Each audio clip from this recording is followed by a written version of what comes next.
রূপগঞ্জের কালনী বাজার একটি পরিচিত পাইকারি সবজির হাট, যেখানে প্রতিদিন ভোর ৫টা থেকে টাটকা শাকসবজি নিয়ে হাজির হন কৃষকরা।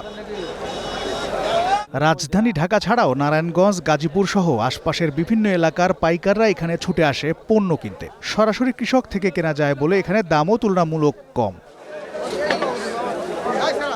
এতদিন সব ঠিকঠাক থাকলেও মধ্যপ্রাচ্যে যুদ্ধের কারণে ন্যায্য মূল্য না পাওয়ার কথা জানালেন কৃষকরা। তেলের সংকট দিয়ে আর কি গাড়িটা মনে করেন যে আমরা একটু পাইতে সমস্যা হইতেছে, লেগে একটু মালের দাম একটু কম আর কি।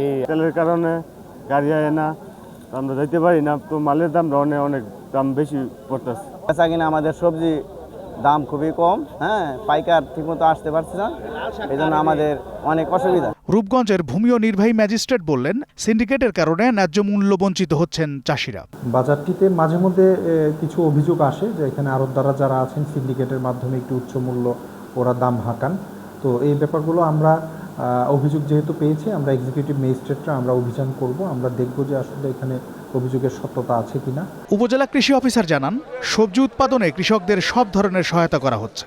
তাদেরকে আমরা হাতে কলমে প্রশিক্ষণ দিয়েছি কিভাবে নিরাপদ শাকসবজি তারা তৈরি করবে।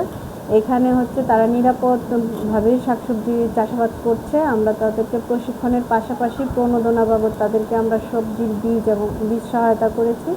আমরা বিভিন্ন প্রকল্পের আওতায় তাদেরকে সবজি প্রদর্শনী দিয়েছি। এবছর রূপগঞ্জে ২৫০০ হেক্টর জমিতে সবজি চাষ হয়েছে। জাফর আহমেদ শিমুল, গ্রিন নিউজ ডেস্ক।